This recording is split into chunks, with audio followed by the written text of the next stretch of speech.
What was your worst dating app surprise? Story 1. I was living in Kentucky and got a message one night from a lady in Texas. Said she was from the town I was living in, not my hometown, and wanted to know if we knew each other since we were the same age. Said she wanted to come back home for a visit, but had burned some bridges when she was younger and didn't feel welcome. I told her if she wanted to come, I would pick her up at the airport and she could stay in my extra bedroom. No expectations whatsoever. She came, spent the night.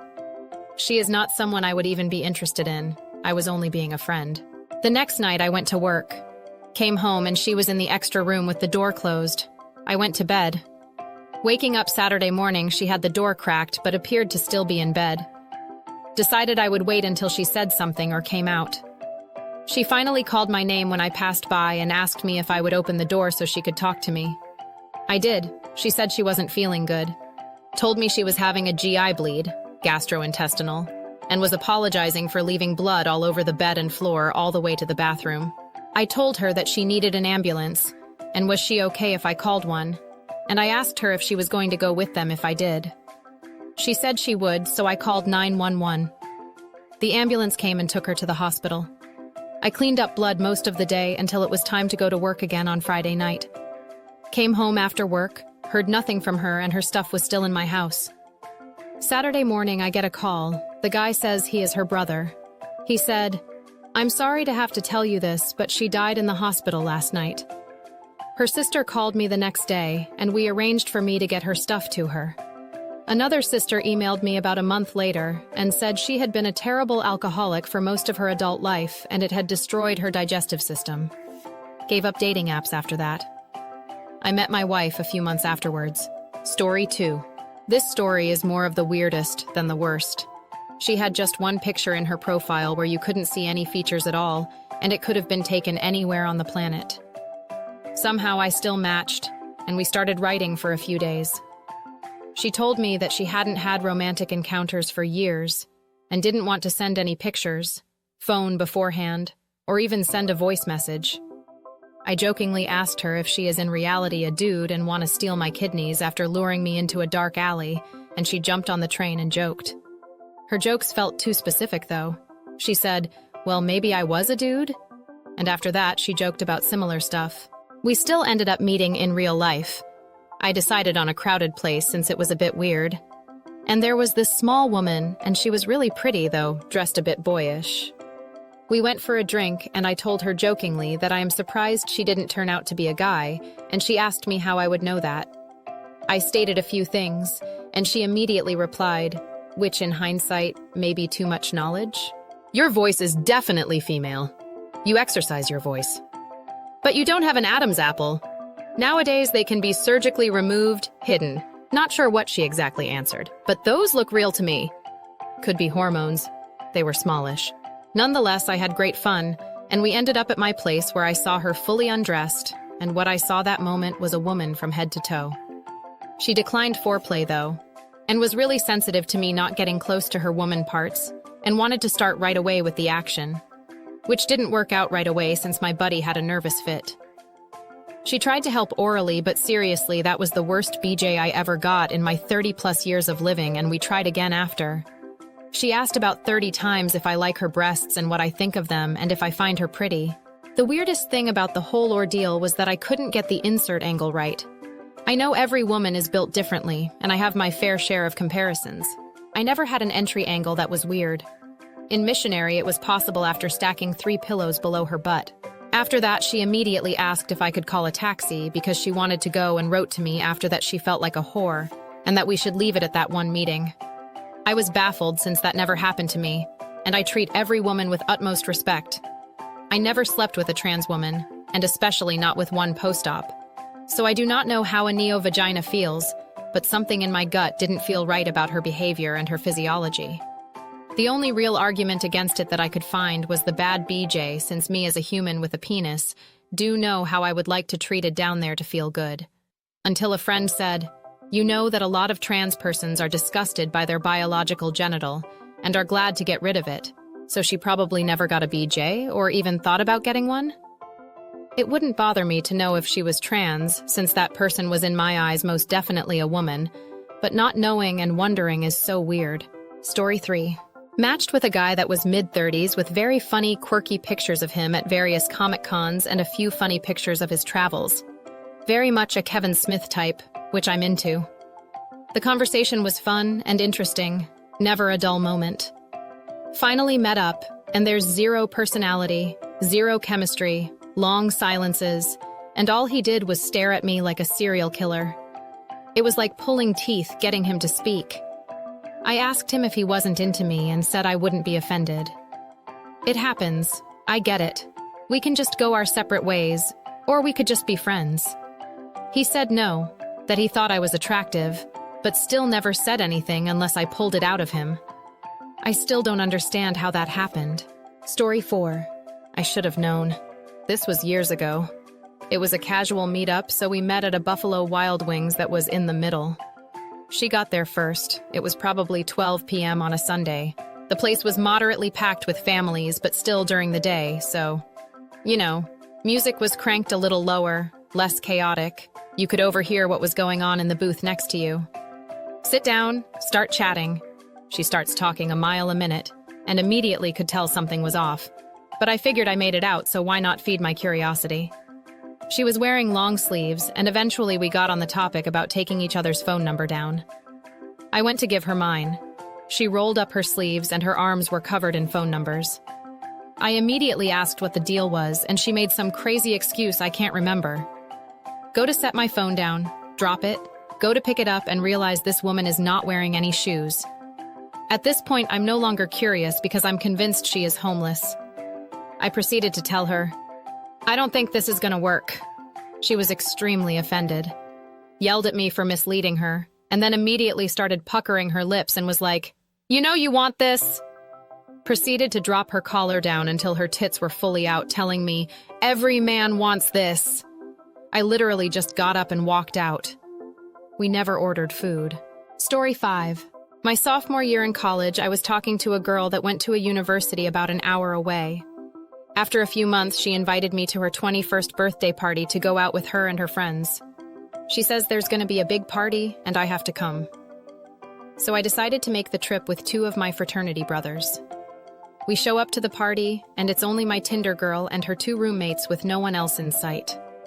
Awkward as fuck because the 2 roommates weren't going out or drinking that night. So me and my buds try to make the best of it. We try to start beer pong, flip cup, quarters, you name it. But I kid you not, the birthday girl doesn't play because drinking games are illegal. My jaw dropped to the floor and I knew I had fucked up. So me and my brothers hit up our fraternity's chapter at this university, and they say we are welcome. After some convincing, we managed to get my Tinder girl to come along with us. Somehow my 2 friends managed to get a little ahead of us as we started to leave the complex.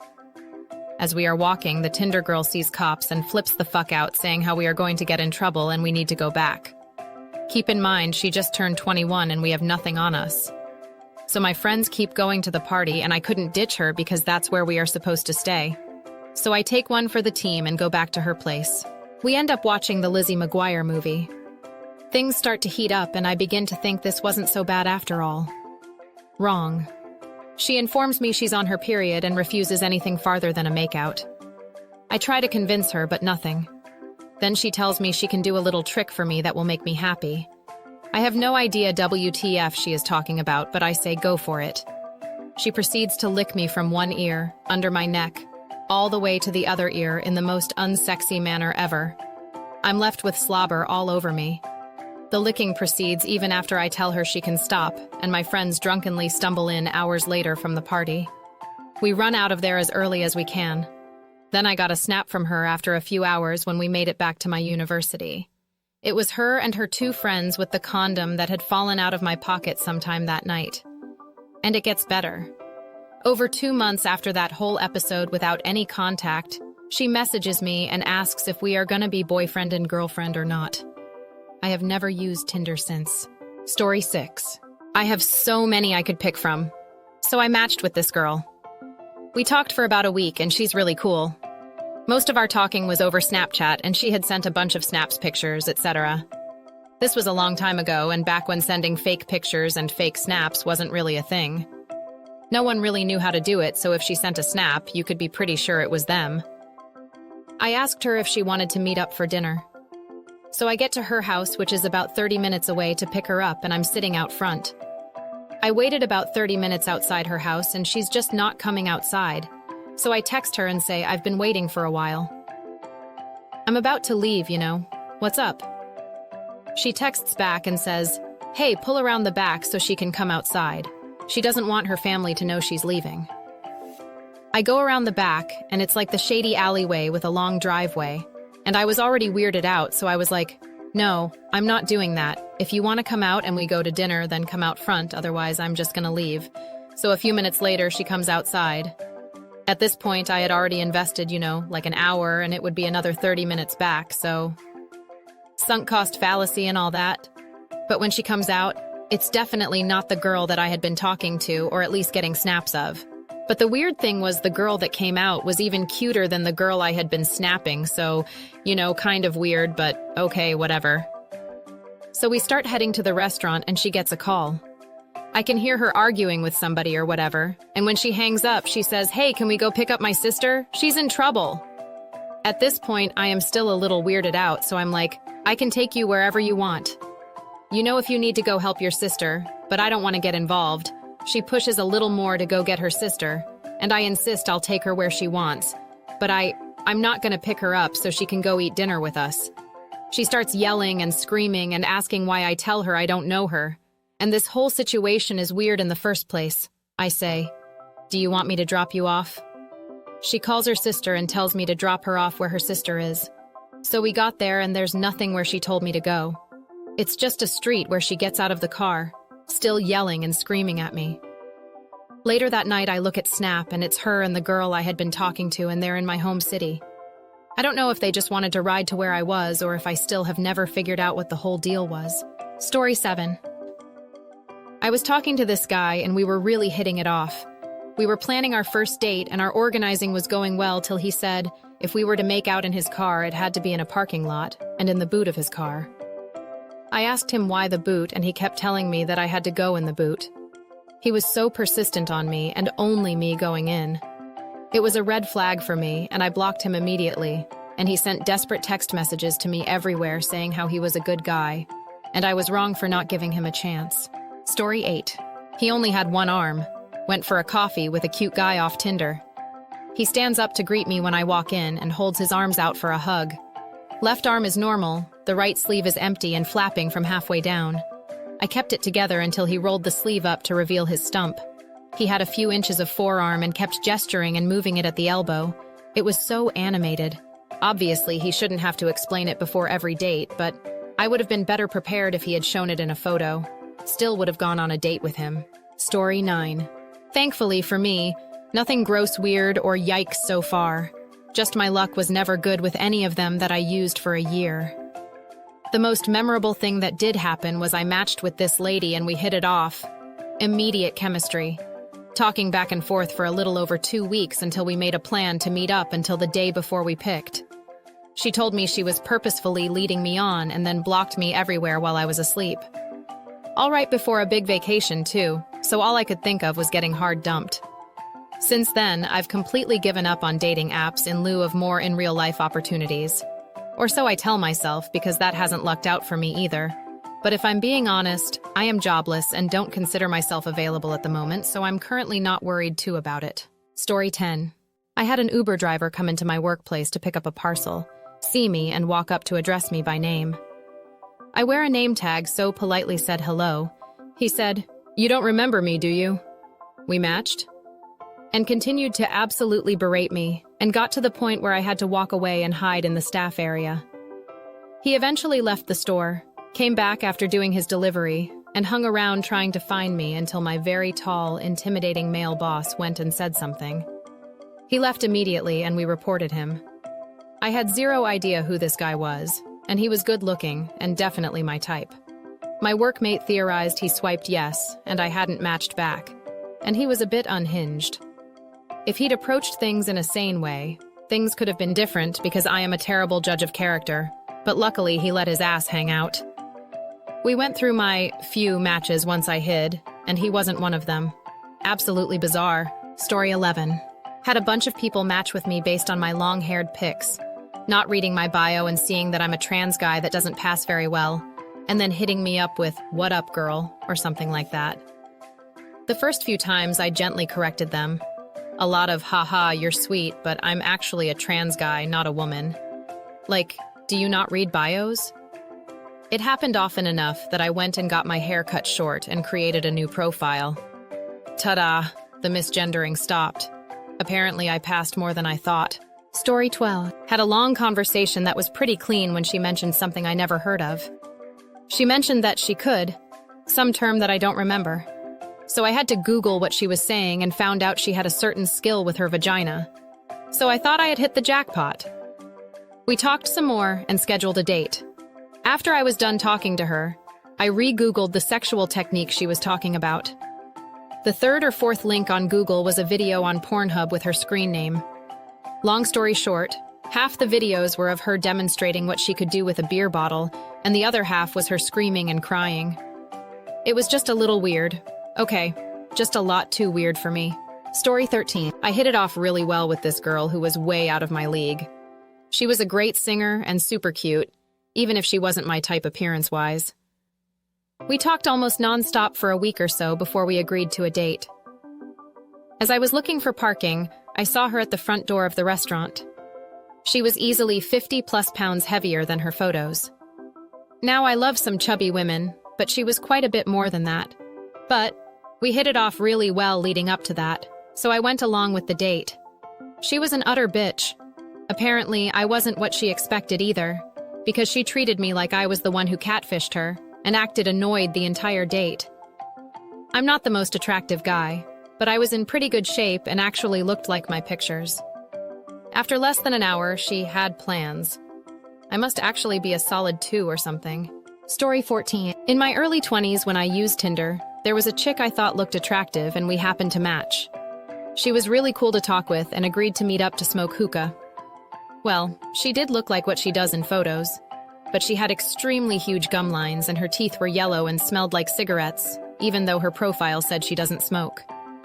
She told me she was in the middle of quitting, which is why she added that, but her odor said otherwise. I still chatted with her, but that was all. I ended up leaving after we played pool together and asked if she saw us hanging out again, and I told her I'll let her know. Needless to say, I never let her know and deleted the app. Story 15. This a while back, technically not an app, around 2008-2009, using Craigslist personally to meet girls in NYC. Meet up with this check and take her to a play I had to see for school. She's average looking, but her personality is off. She's a female incel. Could tell she hasn't dated a lot as she doesn't know how to socially interact. It was just awkward as fuck. After the play, I wanted to talk some more, so we went for coffee. On the train right there, she's telling me how she doesn't have a lot of friends. And the friends she does have use her, and her parents are the same way. And just this pity party, and just... It shocked me how uncomfortable was like even people in the train listening to us are like giving me looks like, dude, get out of this. I'm a horny dude though, so I get the coffee and we make plans to see each other again. Later in the week, she calls when I'm walking over to a buddy's house. We talked for a bit, and when I got to my friend's house, I had to let her go and told her I would send plans for a date the next day. Well, instead, she decided to send me an email. The next day, talking about how evil I am and how I was leading her on, and I wasn't really interested, and that I should have talked to her instead of talking to my friend. Mind you, when I got to my friend's house, I let her know, but said I would talk a bit longer before letting her go. And we still talked for 30 minutes, but after a while I needed to ring my friend so he could come get me. Buzzer thing. For that, she put a curse on me. I was kind of scared for a sec, like did she follow me home? But I knew that wasn't possible. I lived in Brooklyn, and we met up in Manhattan around 59th Street, because that's where the subway was. I just never been cursed like that before. I had a curse put on me, so it sticks out in my mind. I know people have been through much worse, being stabbed, being catfished, being robbed. So I know it's not much, but for a younger me, it was a little scary. Story 16. Went on a date with a girl after chatting for a few days. It went great from my perspective. and she even said something about setting up a second one. I texted her later that night before going to bed, when she dropped the bombshell on my lap. Turns out she has had a boyfriend for a while and was dating other people to test her love for him. I asked what if he did the same thing to her. She told me he never needs to know, wouldn't ever know, and he wouldn't do that to her because he loves me. More red flags than a CCP parade went off in my head, and I'm glad it ended there before I wasted more of my time. Had another interaction where we talked for about a weekend before finally scheduling a date. Not 5 minutes after we agreed on a time and place did she tell me, "I can't do this, I have a boyfriend." I gave up completely on online dating. Thankfully, less than a month later, I met my wife of 5 years.